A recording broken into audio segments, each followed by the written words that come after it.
How much learning goes on in your organizations right now, or your teams?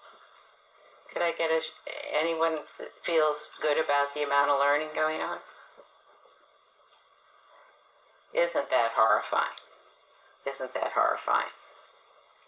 And it's indicative of the work you have to do. I'll get to that.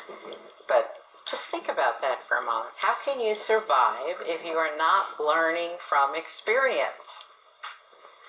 We're not thinking any longer. And we're therefore not learning, and therefore the future is very clear. Unless we reinstitute learning, that's an act of bravery, because people will tell you, no, I don't have time. Nice idea, no time. This is a real act of courage to insist that you get together periodically and learn from what just happened. A real act of bravery. And I always feel stupid having to say that asking people to think is an act of courage. Really. So as you're keeping watch over the whole organization or the whole team, community, family, this is the question. What's the impact on relationships when we do something? We take a decision, we set a new policy, we act in response to a situation. What is the impact on relationships? And you're the only one who's going to be asking this question. Your bosses aren't going to be asking this question. Dashboards don't track this. But you know from your experience as a good leader already that all of these things that we do, these actions that we take, create impact. We call them unintended consequences generally. Where suddenly we make an action and people get thoroughly pissed off at us, we didn't even know they cared. To notice and then speak out, that's true bravery for me. And the second question to ask, how do we respond when something goes wrong?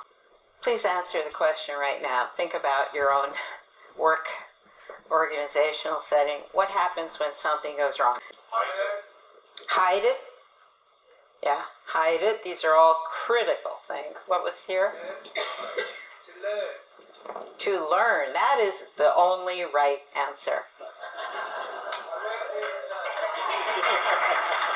And I bow down to you. Yes.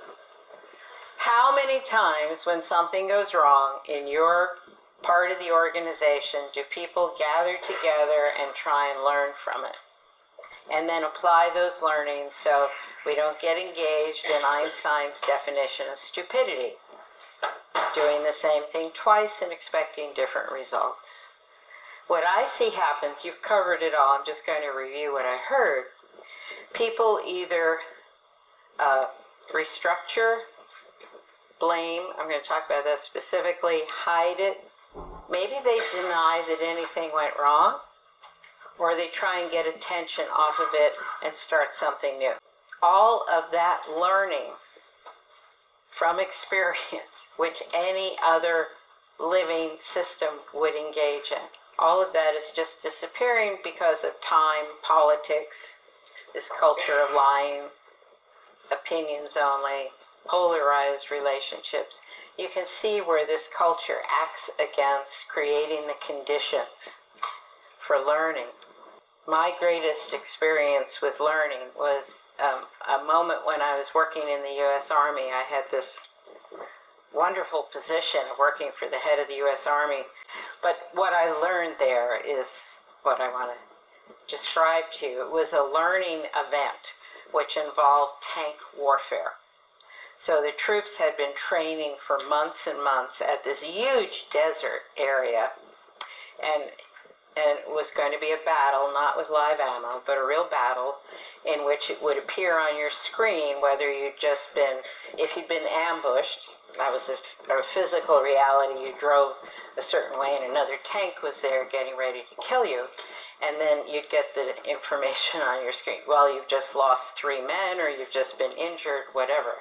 It was a real battle, but luckily without people getting killed.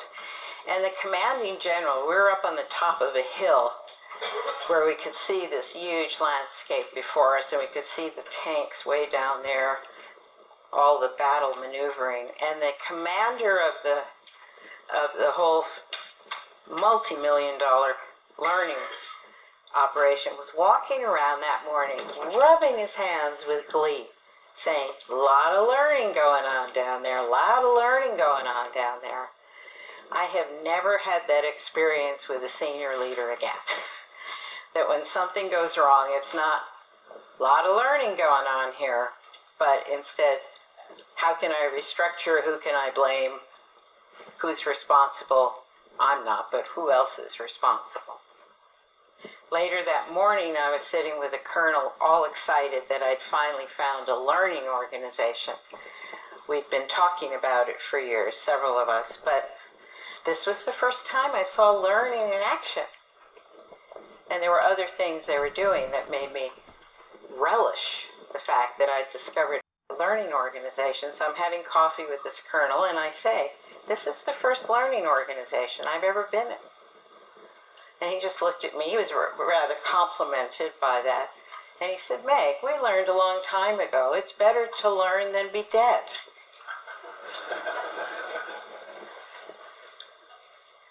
That's your mandate. That's why it's so important to create learning, because it is better to learn than be dead. And that's just where we are right now.